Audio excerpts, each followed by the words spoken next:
ये बाप दादा मतलब कहाँ था वो हमको भी पता नहीं है, लेकिन हम लोग का जन्म यहाँ का है। उससे पहले कहाँ थे जानकारी? हमको मालूम नहीं है, क्यों झूठ बोलेंगे, हम लोग को मालूम नहीं है।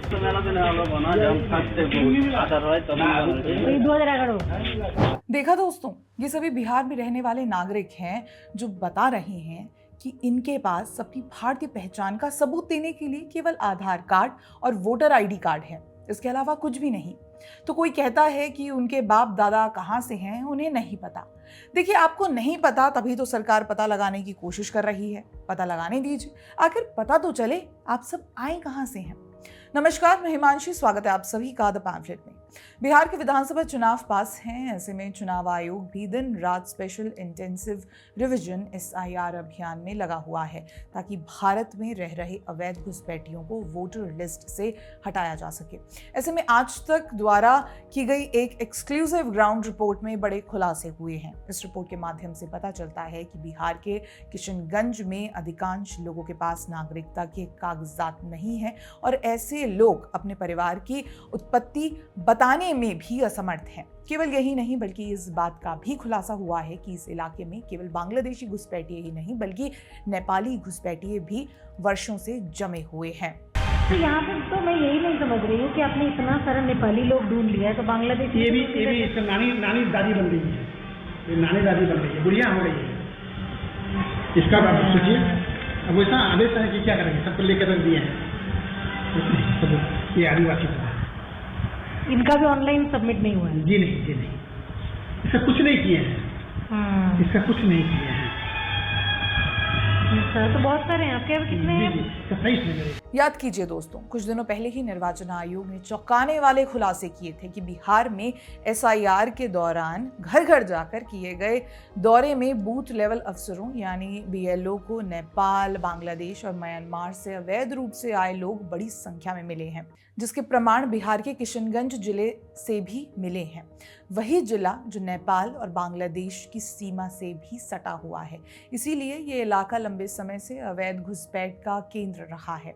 यहाँ वर्षों से नेपाल, बांग्लादेश और म्यांमार के नागरिक अवैध रूप से रह रहे हैं और इनकी घुसपैठ भी जारी है।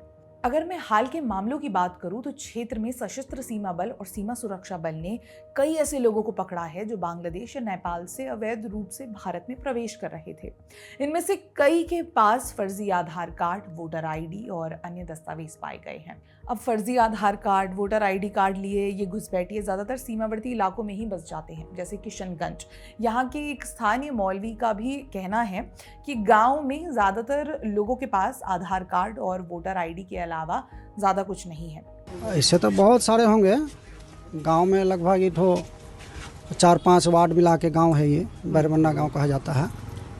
तो मोटा मोटी जिसके पास आधार और वोटर है, वोटर आई कार्ड, तो लगभग लोगों के पास है। लेकिन इसके अलावा जो सबूत के तौर पर और वगैरह जो 11 प्रूफ जो मांगे गए हैं हम लोगों से, तो इनमें से शायद ही मतलब किसी के पास होंगे। लगभग मेरे आइडिया से 50% लोगों के पास ये वोटर आधार के अलावा कोई प्रूफ नहीं है, जो हम लोग जमा करने के लिए असमर्थ हैं। क्या ही विडंबना है कि भारत पर 1000 साल राज करने का सेलिब्रेशन करने वाले अपने दादा तक के बारे में भी नहीं जानते।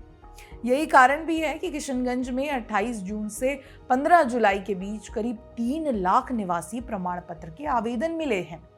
आमतौर पर यहाँ एक महीने में सिर्फ 20,000 आवेदन आते हैं, लेकिन इस बार रिकॉर्ड तोड़ संख्या में आवेदन आए हैं, जिसने स्थानीय प्रशासन और राजनेताओं को चौंका दिया है। अब सवाल उठता है कि इतनी बड़ी संख्या में आवेदन अचानक क्यों आए?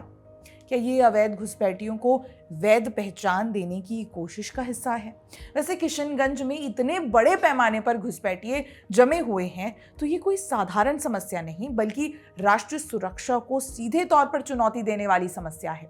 आखिर ये कैसे संभव है कि अधिकांश आबादी के पास ना तो अपनी नागरिकता साबित करने वाले दस्तावेज हैं और ना ही वे अपने पूर्वजों की उत्पत्ति का कोई ठोस प्रमाण दे सकते हैं। ये स्थिति महज एक संयोग नहीं बल्कि दशकों से चल रही तुष्टीकरण की राजनीति का परिणाम है। जैसे बंगाल में भी देखा जा रहा है कि केवल वोट पाने के लिए भारत का विपक्ष घुसपैठियों को भारत का नागरिक बनाना चाहता है।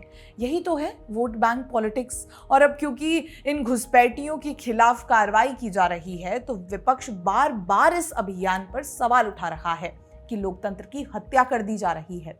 सही बात है, अगर आपको फर्जी वोटर अपना फर्जी वोट आपको दे नहीं पाएगा तो दुख तो होगा ही, लेकिन याद रखिए ये भारत है, यहाँ सरकार बनाने का अधिकार केवल भारतीयों का ही है, अवैध घुसपैठियों का नहीं। तो अगर आपके पास अन्य दस्तावेज नहीं है और फर्जी वोटर आईडी है तो कार्रवाई होना तय है, क्योंकि यहाँ भारत की अस्मिता और सुरक्षा के साथ खिलवाड़ हो रहा है। क्योंकि बांग्लादेशी और रोहिंग्या घुसपैठियों की मौजूदगी ने न केवल जनसंख्या के असंतुलन को बढ़ाया है बल्कि स्थानीय समुदायों के बीच तनाव भी पैदा किया है। कुछ इलाकों में हिंदू समुदाय के लोग पलायन करने को मजबूर हुए हैं। इसके अलावा फर्जी दस्तावेजों का रैकेट भी सक्रिय है, जिसका भांडाफोड़ हाल ही में किशनगंज में हुआ है। ऐसे में जाते जाते अंत में यही कहना है कि किशनगंज का ये मुद्दा केवल एक जिले तक सीमित नहीं है बल्कि ये देश की सुरक्षा और संप्रभुता से जुड़ा है। समाज और सरकार को मिलकर इस चुनौती का सामना करना होगा ताकि क्षेत्र में शांति और स्थिरता बनी रहे। विपक्ष को भी ये समझने की जरूरत है कि केवल अपनी वोट बैंक पॉलिटिक्स के लिए आप पूरे देश पर खतरे की घंटी नहीं लटका सकते। क्या आप भी मानते हैं कि अवैध घुसपैठ एक गंभीर समस्या है? आपके विचार साझा करें और इस मुद्दे पर जागरूकता फैलाने में सहयोग करें। आइए मिलकर अपने देश की सुरक्षा को और मजबूत करें।